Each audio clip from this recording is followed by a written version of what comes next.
Bonjour à tous et bienvenue pour une nouvelle vidéo. Alors aujourd'hui on va tenter d'aborder un sujet métaphysique ô combien intéressant, pas si complexe qu'on le pense, mais qui selon la complexité de notre esprit peut l'être dans le temps présent.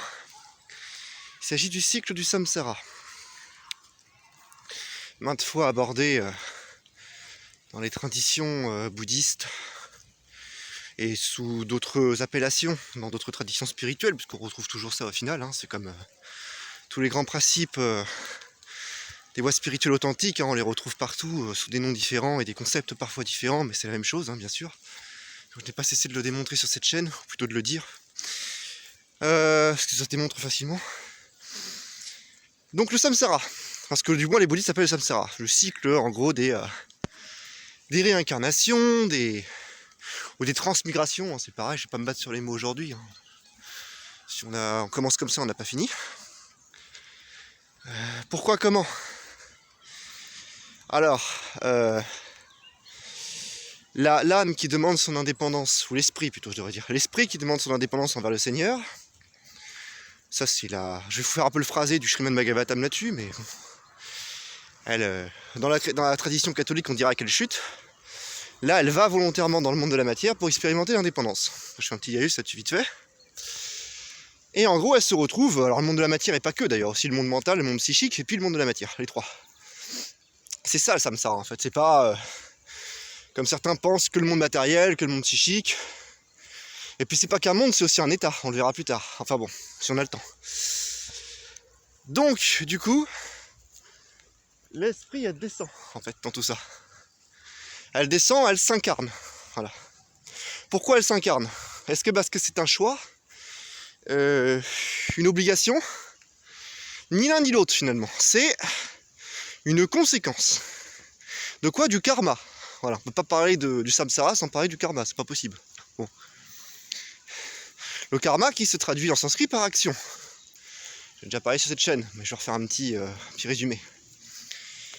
Donc, quand vous engendrez des actes, parce que karma, action, donc actes, qui sont bons ou qui sont mauvais, d'ailleurs dans votre vie en général vous faites un peu les deux, hein, si vous n'êtes pas des saints, et ben du coup, vous avez des causes qui se dessinent, qui créent des effets. Voilà. Et ces effets vous conduisent à différents endroits de la roue du samsara. D'ailleurs, il y a une tenture très belle là-dessus qui circule facilement sur internet, qui se vend sous forme de tapisserie souvent. Je mettrai l'image avec la vidéo si j'y pense. Faites-le moi, faites-y-moi penser dans les commentaires si j'ai oublié entre temps. Bon. Et cette roue, elle montre différents mondes, mais pas que la Terre, curieusement. Pas que le monde psychique et mental, enfin, ou presque. Elle montre aussi des paradis, des planètes infernales. Parce que vos actions, en fait, quand vous allez mourir, bon, moi j'en suis plus au stade de penser que la mort physique c'est la mort, mais bon, on va simplifier. Quand vous allez mourir, vous allez passer dans ce monde-là. Et après, bon, petit à petit, là encore je résume, hein, vous allez vous retrouver dans des lieux par rapport aux conséquences de vos actes. Enfin, des lieux ou des états, c'est pareil. Là encore, la différence est subtile, hein. Ça peut être à la fois l'un et l'autre, ou du moins des fois vous croyez que c'est un lieu, c'est un état, et des fois vous croyez que c'est un état, c'est un lieu. C'est... Bref, là je vais pas m'étendre là-dessus parce que ça rallonge la vidéo de 3 heures, mais bon. Voilà, donc, selon vos actions, si par exemple elles ont été vraiment douteuses, vraiment mauvaises, à plus grande pourcentage, vous irez sur une planète infernale. Temporairement, là encore j'entends. Contrairement à ce que prétendent les religieux catholiques.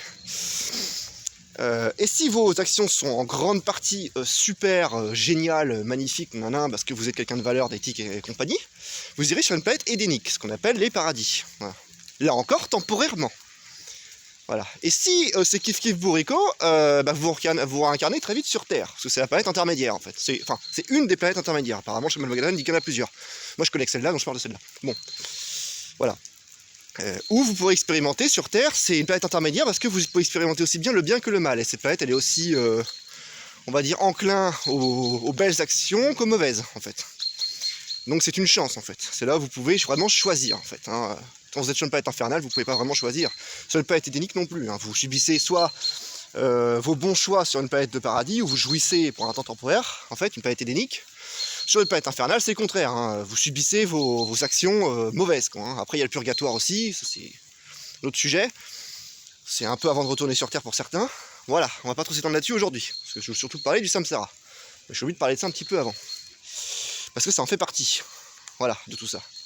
Donc, le samsara, du coup. On nous dit que des actions bonnes ou mauvaises nous mènent à certains, je ne vais pas dire endroits, mais certains états ou lieux du samsara. D'accord. Mais comme tout est temporaire, y compris notre passage sur Terre, ou sur les planètes édéniques, ou sur les planètes infernales, ben ça se répète un petit peu, en fait, au bout d'un moment. Donc vous me direz, c'est quoi ce jeu à la con, en fait? Enfin, pour parler grossièrement, pardon, hein. Parce que là, du coup, c'est quoi l'intérêt, quoi? Si au bout d'un moment, je passe d'une planète édénique pendant, je sais pas, moi, c'est parfois sur des millénaires, on va dire, mais si mon esprit passe d'une planète édénique à une planète infernale, une planète intermédiaire, puis après une planète édénique, puis ainsi de suite, vous me direz, mais il y a une fin à tout ça, ou c'est comment, en fait? La question est légitime. Enfin, moi-même, je l'ai posée, avant de trouver une partie de la réponse. Elle est légitime. Parce que vous pouvez passer un temps sur la voie spirituelle et éprouver une certaine lassitude. Mais bon. Justement, vis-à-vis de tout ça. Ce qui est plutôt sain, d'ailleurs. Contrairement à ces gens qui vont dire « Ah bah non, c'est pas bien, tu vis pas la vie, nan, nan, enfin... écoutez-vous, vous, écoutez Dieu, surtout, hein, parce que... Quand des gens qui n'ont pas le niveau pour vous comprendre, ou qui, plein de bienveillance aussi, hein, parce qu'il faut pas avoir le mal chez tout le monde, vous disent ce genre de choses, ils comprennent pas, en fait, votre situation. C'est très personnel. Mais bon, ça, je vais pas m'étendre là-dessus. Donc, voilà. Du coup, vous en arrivez au point de vous demander, mais il s'arrête ce cycle ou pas, en fait, au bout d'un moment? Parce que c'est bien beau, mais une roue, ça tourne, en fait. Et ça tourne sur elle-même. Voilà. Et il y a des choses extérieures à la roue. Ma merde, alors. Ouais. C'est ce que les bouddhistes appellent le nirvana. Voilà.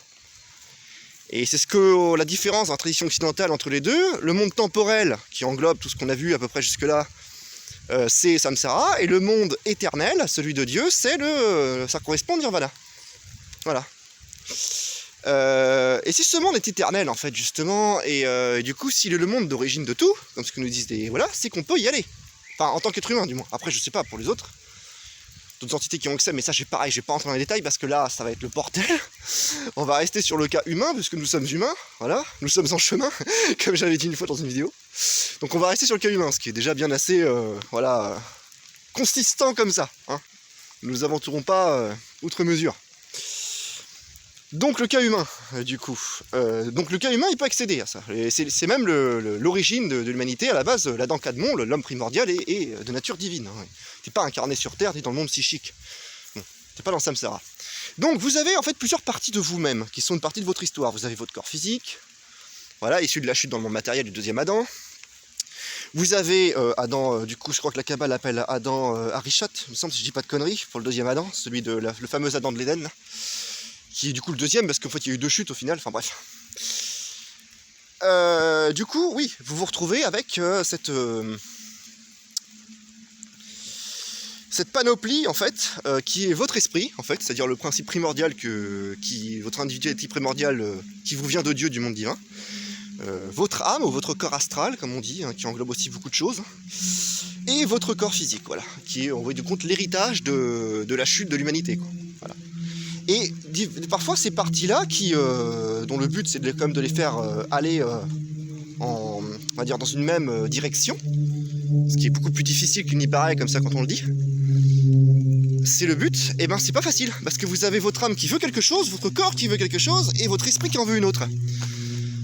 Alors autant il peut y avoir des petites alliances qui se font entre le corps physique et le corps astral, hein, la même émotion et tout, qui s'arrangent bien tous les deux, autant l'esprit, elle, pendant ce temps-là, elle est en soupe, parce que finalement, son monde d'origine, c'est le nirvana, en fait. C'est pas ici, et au bout d'un moment, même si le nirvana est à la fois partout et nulle part, elle aimerait bien retourner quand même à la source. Au bout du moins, s'y sentir connecté, sans parler d'y retourner, parce que c'est pareil, on y reviendra après, à ça, si j'ai le temps.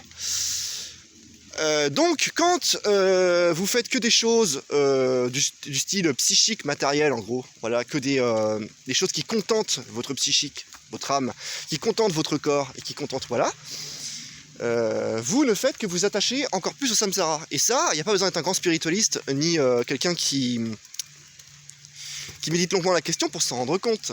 Faites simplement une rétrospective de vous-même. Regardez comment fonctionne le principe de désir, qui est très de ce monde d'ailleurs. C'est très axé sur les samsaras, les désirs. Bah, vous verrez tout simplement, c'est tout bête, hein, que quand vous comblez un désir, vous êtes repus pour un temps et qu'après vous voulez le combler encore. Hein, je veux dire, il n'y a pas de... C'est pas difficile à comprendre. Hein.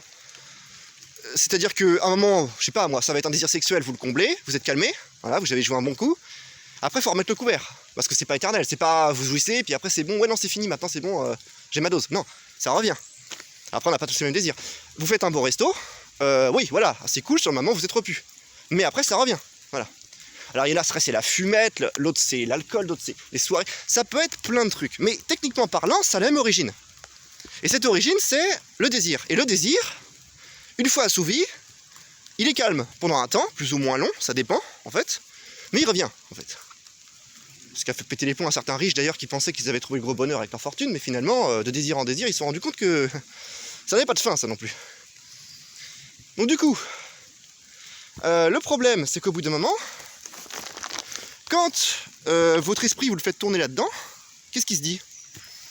Il se sent un peu oublié, et puis vous avez surtout une souffrance, parce que déjà vous ne pouvez pas toujours combler vos désirs, donc vous avez la frustration, tout simplement, et puis vous avez aussi le fait qu'il y a quand même une partie de vous, la plus importante, je ne sais pas si on peut dire comme ça, mais du moins la partie d'origine, la cause, l'esprit, qui n'est pas contentée en fait, voilà. Et c'est quand vous avez ce genre de réflexion et que ça vous touche au cœur, parce qu'il ne s'agit pas de le savoir en intellect, encore faut-il que ça vous touche vraiment, que là, vous avez envie de faire une démarche spirituelle, en fait, et vous entrez dedans. Quand vous commencez à comprendre ça, en général, oui, là, vous ne pouvez plus vous contenter d'être un simple croyant qui va à l'église de dimanche, ou quelqu'un qui suit ses désirs, vous vous dites, là, il y a quelque chose, ça ne va pas, en fait, voilà. Et là, il y a un grand périple qui commence, hein, dont je ne sais pas d'ailleurs s'il a une fin, en tout cas, il commence, mais est-ce qu'il a une fin? Je ne pense pas, je parlerai plutôt d'une continuité, mais c'est pas la question d'aujourd'hui. Et là, vous vous dites, bah du coup, ok, c'est bien tout ça. Mais du coup, comment je me casse de ça? Comment je me barre du samsara? Voilà. Ou du moins, si c'est un état, comment j'en sors, du coup? Parce qu'on parle d'un lieu, mais on parle aussi d'un état, un plan plutôt qu'un lieu, un plan. Comment j'en sors ou comment je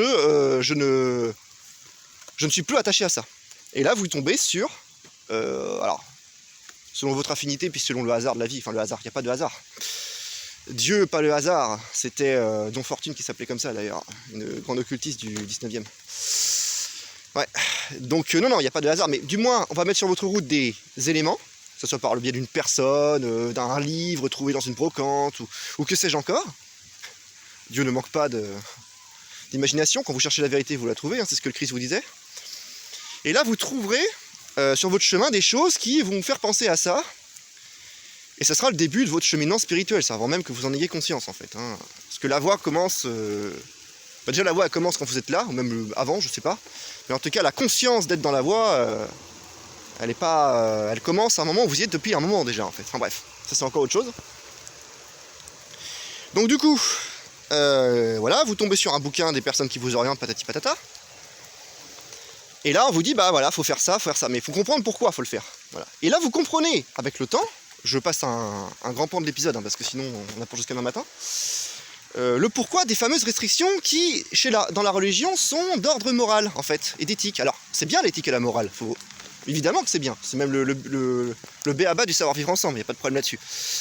Mais c'est pas le but de ces trucs-là, de vous dire par exemple, si vous êtes mystique, soyez célibataire, si vous êtes dans une voie plus tantrique, machin, vous êtes à la voie des sages, donc oui, vous pouvez être en couple, mais n'ayez pas d'enfants, ou abstenez-vous d'alcool, abstenez-vous de viande, dans une autre voie, on vous dit au contraire, bah, bourrez-vous la gueule, dans certains tantras particuliers, enfin, je ne veux pas le dire comme ça, mais utilisez plutôt de l'alcool, ou utilisez la viande. Des fois, d'ailleurs, il y a des trucs qui se contredisent. Pourquoi? Parce que ce sont des voies différentes. Là, j'y reviendrai aussi. Mais en tout cas, on vous donne non pas forcément des restrictions, parce qu'après tout, c'est vous qui décidez ce que vous faites au final. Il n'y a personne qui vous impose quoi que ce soit, hein. Mais des conseils pour arriver à un point, en fait. Et s'ils sont chiants au début et qu'ils ne plaisent pas à l'ego, c'est le but, justement. Parce que si vous voulez aller en dehors du samsara, découvrir ce qu'il y a, et si vous voulez aller dans le nirvana un jour, du moins être dans le nirvana, plutôt pour être exact, plutôt qu'y aller, parce qu'on ne l'a jamais vraiment quitté, ça c'est une autre histoire, bah du coup... oui, il va bien falloir se dépolluer, en fait. C'est pour ça que la vraie, d'ailleurs, spiritualité déconstruit, en fait. Elle ne construit pas quelqu'un. Si vous construisez, là, c'est qu'il y a un problème. Il y a l'ego spirituel qui s'est emmêlé, quoi. Mais bon, on fait tous la bourde au début, je pense. Y a pas de mal. C'est aussi avec les erreurs qu'on apprend. Mais par contre, vous êtes plus dans le... comment dire, la déconstruction, en fait. La déconstruction, le déconditionnement, comme ils appellent ça dans certains trucs. J'aime pas trop ce terme parce que ça a été beaucoup repris par les thérapeutes et le développement personnel de merde. Mais il y a de ça, quoi. Hein. C'est le déconditionnement, c'est... voilà. C'est enlever le superflu. Parce que finalement, la spiritualité, c'est censé vous enlever le superflu pour que pour vous appreniez à être simple. Voilà. Comme il disait Jésus, il faut que vous redeveniez simple comme de petits enfants pour entrer dans le royaume des cieux. Le fameux royaume des cieux qui est comparable au nirvana, en fait. Voilà. Donc, en fait, pourquoi il dit ça? Il dit pas que c'est faut devenir comme un gosse qui passe son temps à jouer et machin. Non, non. Il parle d'une certaine mentalité qu'a l'enfant qu'il n'a plus après. Je vous laisse méditer sur la question. C'est pas trop, comment dire, utile de donner toutes les réponses dans une seule vidéo. Mais en tout cas, ce qui paraît être des restrictions à la base sont en fait des conseils pour arriver à l'objectif. En gros, si tu veux vraiment aller là, ok, mais dans ces cas-là, il faut être prêt à faire, oui, certains efforts, certaines choses qui paraissent des sacrifices, mais qui n'en sont pas finalement, parce qu'au final, on s'aperçoit que c'est pour pour retourner à l'essentiel, en fait. Mais ça, le temps de s'en apercevoir, on douille, hein, je vais pas vous mentir.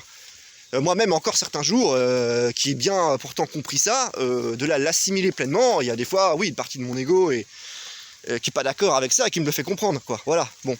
Mais ça, c'est à vous de gérer après, c'est plus personnel, donc c'est pareil, on va pas parler de ça pendant 3 heures. Mais ces restrictions, enfin ces choses, c'est pas restrictions, mais c'est... j'arrive pas à trouver mes mots aujourd'hui. Hein. Cette discipline, voilà, merci, de l'âme, ou voilà, de cette discipline qu'on vous demande d'avoir, cette hygiène de vie, ça a une raison, en fait. Et de toute façon, au début, ça vous paraîtra dur, jusqu'au moment où vous allez vous rendre compte que le temps qu'on perd, l'énergie, et surtout la répétition de tous les plaisirs de la vie, que ce soit ceux qui sont nobles et ceux qui ne le sont pas, hein. Voilà, il y a les deux. Déjà, en fait, c'est pas grand-chose, en fait. Enfin, je sais que ça compte énormément pour des gens, hein, je suis désolé, mais c'est pas grand-chose par rapport au monde éternel de l'esprit. Et finalement, ça n'apporte qu'à ceux qui aiment vivre dans le samsara et qui ont encore des choses à faire dans le samsara, parce que c'est pareil. On peut pas dire le samsara c'est inutile, en fait. On peut pas dire oui, la matière est mauvaise, le samsara c'est mauvais. Non, en fait. Non.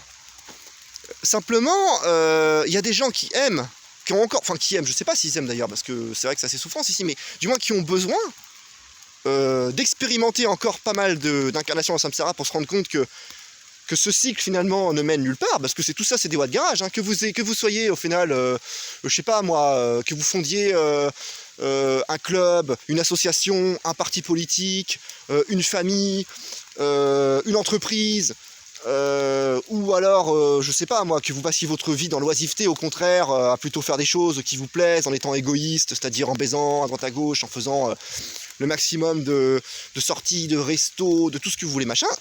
Tout ça, au final, bon ou mauvais, ça revient du pareil même, ce sont toutes des watts de garage.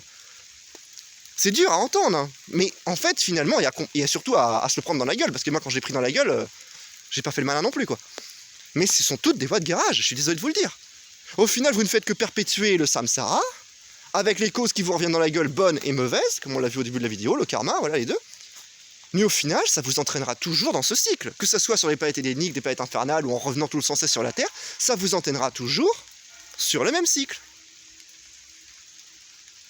Donc, au final, l'esprit là-dedans, qu'est-ce qu'il y gagne? Alors, de l'expérience, peut-être, ça je ne sais pas, hein, c'est complexe.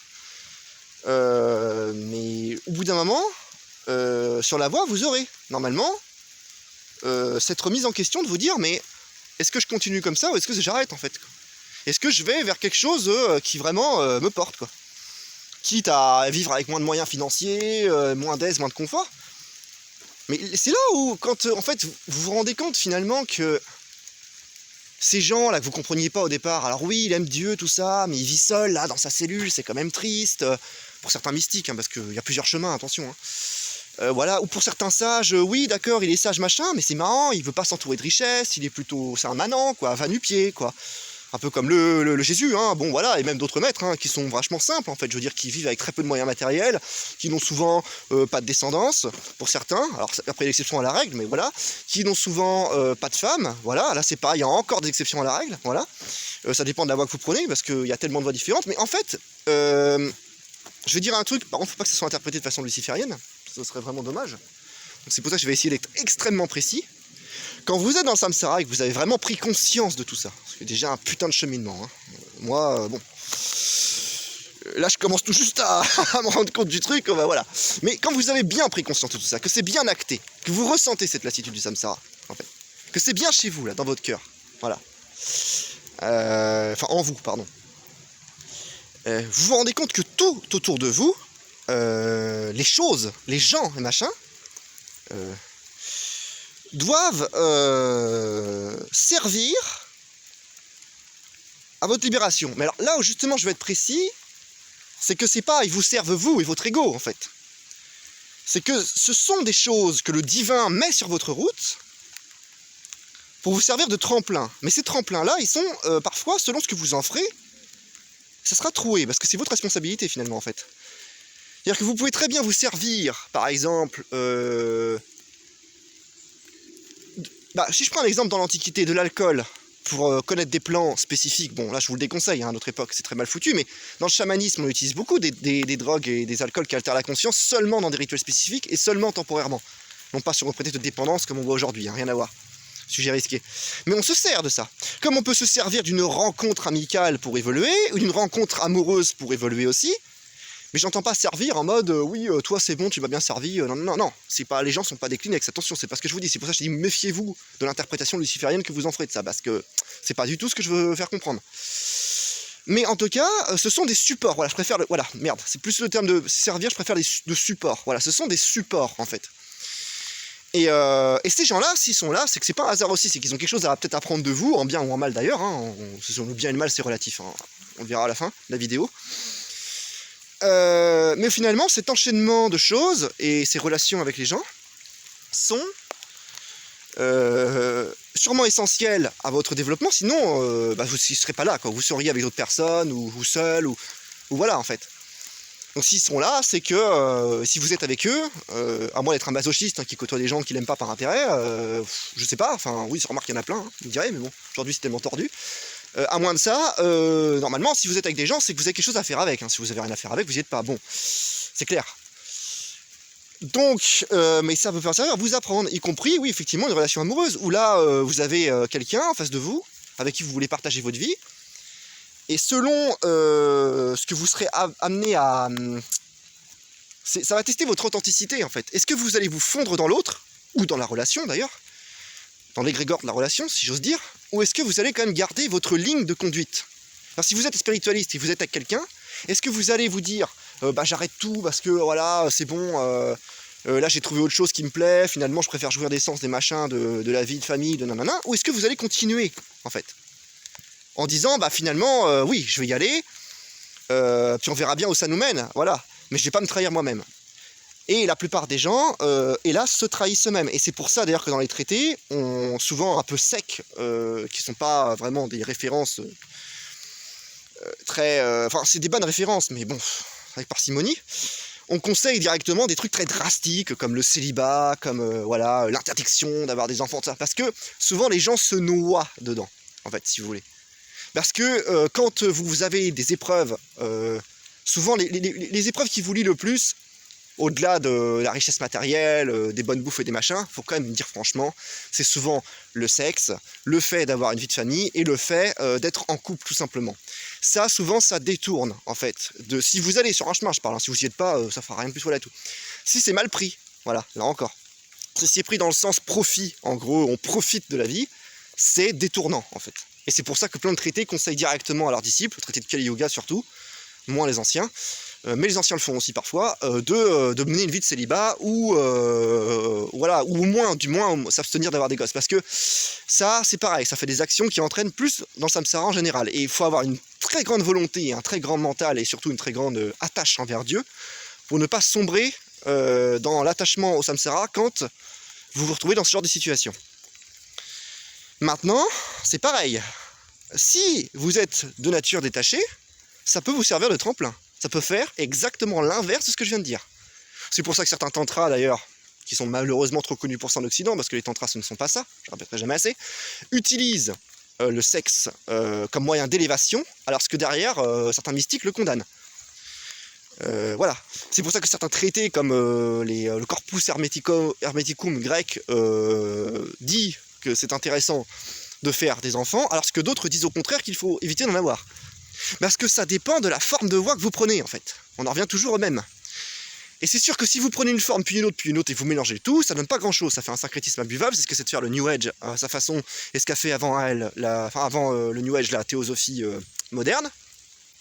Et là, vous n'avez pas vraiment de ligne directrice, en fait. Hein. Voilà, c'est un peu, là je fais là, aujourd'hui je fais ça, le lendemain je fais ça, bon, ça se casse un peu la gueule, quoi. Mais c'est au-delà même de la forme de voix que vous choisissez, ou qui vous choisira, parce que des fois c'est plus la forme qui vous choisit que le contraire, finalement, en fait, ce qu'il faut surtout retenir, c'est qu'est-ce qui vous convient à vous, dans votre état actuel, en fait. Voilà. Parce qu'il y a des gens, ce qui fait couler certains, ça donne des ailes à d'autres, et ce qui donne des ailes à certains, ça fait couler d'autres. Donc ça dépend de votre nature intérieure aussi, où vous en êtes aujourd'hui, en fait. C'est ça la question qu'il faut se poser. Si vous voulez sortir du samsara, évidemment, là encore. Parce que finalement, c'est vrai qu'il y a des gens qui ont un grand détachement avec certaines choses, et pas avec d'autres. Et c'est sûr que si vous allez vers des choses qui peuvent vous attacher, voilà, vous enlisez, mais que vous les menez une voie spirituelle, ça ne sera pas compatible. À un moment donné, il faudra choisir entre l'un et l'autre. C'est sûr. Maintenant, c'est pas parce que quelque chose vous enlise vous que ça enlisera quelqu'un, en fait. C'est pour ça qu'il faut toujours faire aussi du cas par cas. Même s'il y a des choses qui reviennent quand même souvent, parce que si dans les traités on dit souvent les mêmes choses, c'est que la majorité des hommes, en dehors des exceptions à la règle, enfin des humains, sont touchés par ces choses-là. La preuve. Sinon on dirait pas toujours, oui, faites attention avec les drogues, faites attention avec l'alcool, faites attention avec l'union sexuelle. Voilà, c'est des choses qui reviennent très très très très souvent dans les traités. C'est pas un hasard non plus. Mais il y a toujours des exceptions à la règle. Et ça, il faut vraiment en prendre compte. C'est important. Bon, voilà. Je crois qu'on a fait un bon tour de piste déjà. Donc, qu'est-ce qu'il faut pour sortir du samsara du coup ? Déjà un grand amour de Dieu, hein, voilà, la source d'avoir envie d'y retourner vers Dieu en fait. Enfin, si c'est le terme exact, je sais pas, mais du moins d'aller, voilà, vers ce service de Dieu, d'aller, voilà. Un grand détachement du samsara et une volonté assez forte, parlons-en. Mais pas assez forte pour occulter celle de Dieu non plus. C'est-à-dire que c'est un piège à con. C'est parce que des fois, dans certaines voies, vous développez votre ego pour qu'il devienne plus fort pour passer certains obstacles, et après vous devez le sacrifier sur l'autel. Métaphoriquement parlant, évidemment. Renaître pour, voilà. En gros, vous devenez, super par des exercices, des pratiques, des ascèses, voilà, je suis badass. Et ça, faut lâcher ça après pour s'abandonner en Dieu. Donc la volonté primordiale qui doit régner, c'est quand même celle de Dieu à la base. Donc mais quand je dis Dieu, c'est en vous et à l'extérieur de vous. C'est-à-dire votre soi aussi. L'esprit, c'est une partie de Dieu, hein. Ne l'oublions pas non plus. Hein. Bon. Donc voilà, il faut conjoindre sa volonté pour que finalement elle soit transparente et qu'elle ne reflète que celle de Dieu, qui finalement est aussi l'origine primordiale de tout, donc dixit de l'être humain. Voilà, jusqu'à ce que la volonté humaine et la volonté de Dieu ne soient plus qu'une, en fait. Voilà, ce qu'on n'ose pas souvent dire, parce que là encore, ça peut être interprété de façon très luciférienne par des gens mal intentionnés ou juste un peu perdus. Mais à la base, c'est bien ça, quand même. Quand on nous parle du soi, bon, même si, attention, je n'irai pas, comme certaines doctrines, dire que le soi est Dieu. Non. Moi, Ramana Maharshi, j'ai pas trop accroché. Mais voilà. Mais après, je comprends ce qu'il a voulu dire certains points, mais j'ai pas trop accroché. Lui, d'autres auteurs d'ailleurs. Hein. Mais pour moi, le soi n'est pas Dieu. Mais le soi peut effectivement être conjoint à Dieu en gardant son individualité. Enfin bref, là c'est pareil, je m'embourbe parce que je vais rentrer dans des trucs beaucoup trop compliqués à expliquer. Mais si vous voulez sortir du samsara, voilà, c'est ça qu'il faut en fait. Mais attention, c'est pas un écœurement à provoquer en mode fanatique, oui, moi je m'isole du monde, puis tout ça, ça m'écœure, puis je juge. Non, non. C'est quelque chose, là encore, je le répète, parce que les gens aujourd'hui sont très mentales, très dans l'intellect, qu'il faut ressentir au fond de vous. C'est pas en mode, oui, moi j'ai plus envie de ça, demain en fait. J'ai plus envie de sexe, j'ai plus envie de dépenser de l'argent, j'ai plus envie d'être riche. Non. Si vous avez plus envie, c'est très bien, c'est mon prélude. Mais surtout, sentez-le dans vos tripes, putain. Ça vous fait chier tout ça. Ça vous fait chier de vous lever tous les jours pour mener la même vie, dans le même cycle, que finalement vous avez comme une impression de déjà vu, en fait. Qui s'étend sur des siècles, voire des millénaires, en mode, ça fait un moment déjà que ça dure, hein, aussi bien à l'extérieur qu'à l'intérieur de moi. En gros, bah ouais, hein, l'histoire humaine se répète, tout se répète. Vous devez sentir cette lassitude qui donne un aspect assez mélancolique quand la première fois que vous la prenez dans la gueule et sur le plus ou moins long terme pour certains. Peut-être qu'il s'appelle un peu La Nuit des Ténèbres de Jean de la Croix, je ne sais pas, peut-être. Là, je ne me permettrai pas de faire le parallèle, j'ai pas lu. Mais c'est possible. Vous sentez vraiment que, oui, là, que vous en avez marre, quoi, en fait. Que, pardonnez-moi le terme, mais que vous en avez plein le cul, quoi, de tout ça, quoi. Que, en gros, il n'y a plus rien dans ce monde temporel qui suffit à vous satisfaire, quoi. Que vous avez l'impression de déjà vu, de répétition, et que vous voulez sortir de là. Bah là, ça s'adresse à vous dans ces cas-là, les voies spirituelles, effectivement. Sinon, il y a un bout d'un moment, vous ne ferez pas rien, vous ferez un bout de chemin. Parce qu'attention, il y en a qui pensent que si on n'a pas fini la voie spirituelle avant de mourir, là, comme des fanatiques, là, eux c'est bon, ça sert à rien. Non, ça sert pas à rien, parce que cette expérience-là, l'esprit en gardera plus ou moins. Pas tout le modèle psychique, mental et physique, mais elle en gardera l'essence. Si vous avez touché une partie de l'essence, elle en gardera, forcément. Et puis surtout que ces causes que vous avez, la démarche où vous avez essayé d'être spirituel, même si vous avez loupé, vous amènera par le karma à une vie, quelque part, où vous pourrez peut-être continuer. Bon, voilà. Après, méfiez-vous aussi avec tous les dons de la réincarnation, parce que j'ai jamais fait de vidéo là-dessus, mais il y aurait beaucoup à dire aussi. Il y en a qui préfèrent le terme transmigration, et je suis plus à l'aise aussi avec, effectivement, mais bon. Je peux pas parler de tout non plus, parce que là, ça fait déjà un moment. Donc voilà, c'est ça en fait, c'est quelque chose que vous devez éprouver en fait. Donc des fois, vous aurez besoin de passer par des vices, par des... Même parfois, j'irai même plus loin, mais alors, je ne vous incite pas à le faire, attention. Donc aujourd'hui... c'est le cas comme ça, mais à vous vautrer dans la turpitude s'il le faut, pour en finir une bonne fois pour toutes, je sais pas moi, vous rendre compte que finalement ça vous apporte rien en fait. Voilà quoi. De vous battre les uns contre les autres, d'accumuler des richesses, d'être le meilleur père, la meilleure mère, de faire le maximum de gosses, tout ça, ça revient au même en fait. C'est toujours une façon de s'enfermer un peu plus dans le samsara. À quelques exceptions près, évidemment, bien sûr. Je cesse de le répéter parce que sinon ça peut être mal interprété.